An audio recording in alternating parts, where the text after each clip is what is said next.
জন্মেছি ভবে যেতে হবে, তবে চলেই তো চলে যাব, যেতেই তো হবে, ঠিক কিনা? কথা কোন ঠিক কিনা? ময়দান থেকে ভিতরে ঢুকে গেছে। কিছু পিসাব আছে, এই পিসাবরে যায় বলবেন, বাজান বাজান কে? আমি মানিক মিয়া। কিতা বাজান? সে আমরা ইসলাম শিব পাশা বাজারে একটা আন্দোলন করতাম, আপনি কিতা কন? বাবা রে ইস্তিনার কই বাংলাদেশ তোমরা গা করো, আমি হাসি আল্লাহ আল্লাহ আল্লাহ।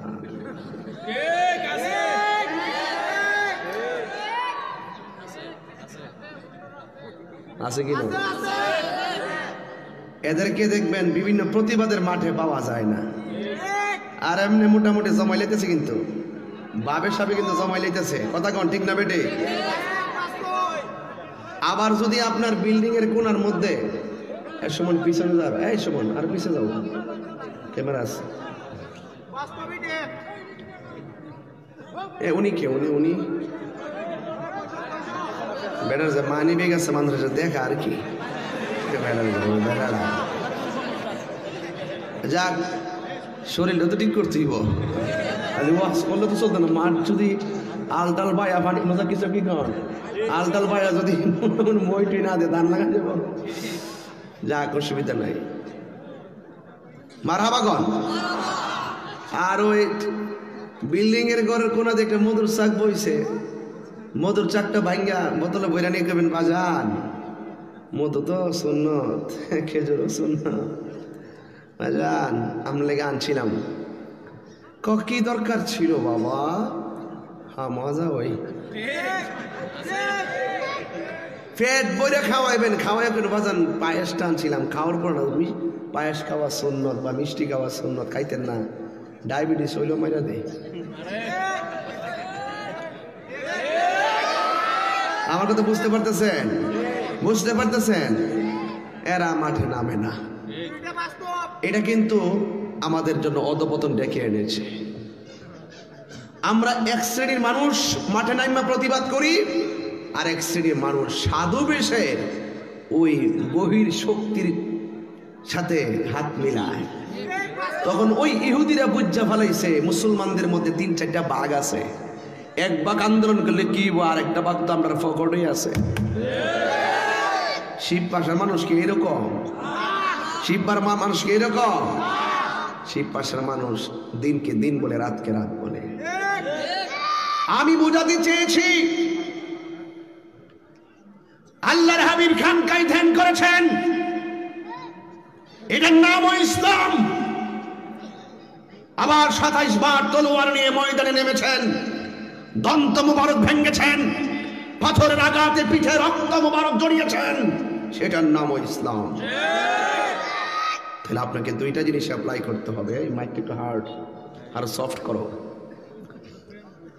তাহলে আপনাকে দুইটা ধারাই লালন করতে হবে।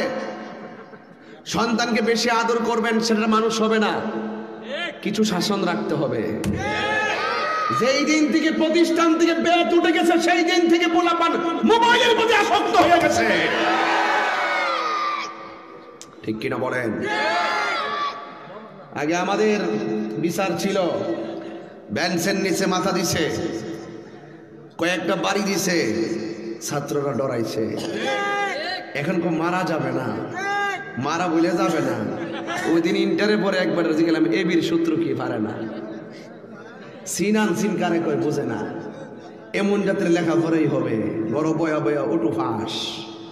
কথা কন ঠিক না বেঠে? এই জন্য আপনার সন্তানকে আপনাকে খেয়াল করতে হবে। আল্লাহর হাবিব হেরা গুহায় গেছে, যেখানে আমার উঠতে লাগছিল প্রায় বাংলাদেশের টাইম 2 ঘন্টার উপরে, 2 ঘন্টার উপরে লাগছে উঠতে। সেই জায়গায় রাসূল উঠেছেন, আর সেই জায়গায় আম্মাজান খাদিজাতুল কুবরা রাদিয়াল্লাহু তাআলা আনহা 3 বেলা খাবার নিয়ে গেছে। এটা কেমন ধরনের কথা ভাই? 3 বার খাবার নিয়ে গেছে। অথচ এখন তো পাকিস্তানিরা সিঁড়ি করছে, জাবালে নূরে ওঠা যায়। ওই সময় সিঁড়ি ছিল না, যে দিকটা পাথরের বাজে বাজে ঘুরা সাপ টাপ ছিল, সেই দিক দিয়ে আল্লাহর হাবিব সেখানে এমন একটা জায়গা, আমি সেখানে গিয়ে 2 রাকাত নামাজ পড়ছি। আর ফাঁকে ফাঁকে কিছু ফাঁক আছে, কি সুন্দর বাতাস ঢুকে, এত সুন্দর জায়গা, পাথরগুলো ছড়াই দিয়ে আল্লাহর হাবিবের জন্য আল্লাহ জায়গা করে দিয়েছেন। সুবহানাল্লাহ বলেন। আর আম্মা জান খাদিজাতুল কুবরা রাদিয়াল্লাহু তাআলা আনহা, তিনি বারবার খাবার নিয়ে যেতেন, অথচ শত্রু ছিল, রাসূলকে সবাই তালাশ করে। এই পৃথিবীতে একটা মাত্র নারী যার নাম খাদিজাতুল কুবরা রাদিয়াল্লাহু তাআলা আনহা, যাকে আল্লাহ পাক নিজে সালাম দিয়েছেন। এই প্রজন্ম আপনার ইতিহাস তো জানতে হবে, আপনি তো বুঝবেন না খাদিজাকে। খাদিজাতুল কুবরা হলো রাসূল করিম সাল্লাল্লাহু আলাইহি সাল্লাম, আমাদের নবীজির প্রথম স্ত্রী। যদি বলেন না সুবহানাল্লাহ।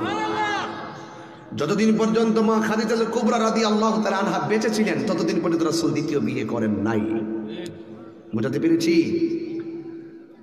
আল্লাহর হাবিব ওই জায়গায় গিয়ে ধ্যান করতেছেন, আর হঠাৎ করে আল্লাহর হাবিবের সামনে বিকট এক দেহ বিশিষ্ট লোক এসে দাঁড়িয়ে গিয়ে বললেন, ইকরা, পড়ুন। রাসূল বলছেন, মা আনা বিকারিন, আমি পাঠক নয়। অনেকে এটার অর্থ করে, আমি পড়তে জানি না। রোহিঙ্গা বলে কি, আমার রাসূল বলে পড়তে জানি না। রাসূল বলছেন, বুইস্তু মুআল্লিমান, আমি শিক্ষক হয়ে পৃথিবীতে প্রেরিত হয়েছি। বলেন রাসূল করিম সাল্লাল্লাহু আলাইহি সাল্লামের, রাসূল করিম সাল্লাল্লাহু আলাইহি সাল্লামের শিক্ষক হলেন একজন, জবান খুলে কোন তিনি কে? তো শরীয়তের অনেক বিষয় ছিল রাসূল আমাদেরকে শিখাইতে যাইয়া, সবগুলো ছিল উম্মতের শিক্ষা। কথা বলেন ঠিক কিনা? আল্লাহর হাবিবের উপরে যখন কোরআনটা নাজিল হলো, সাথে সাথে আল্লাহর হাবিবের এত ওজন, এত ভার, রাসূল পাকের কপাল মুবারকটা ঘেমে গেছে। যে ঘাম মুবারকের, পসিনা মুবারকের ফোঁটাগুলো ভেসেছিল, প্রত্যেকটা পসিনা মুবারকের ফোঁটা মণি মুক্তার দানার মতন চিকচিক করতেছিল। যদি বলেন না সুবহানাল্লাহ। আমার যুবক ভাইয়েরা,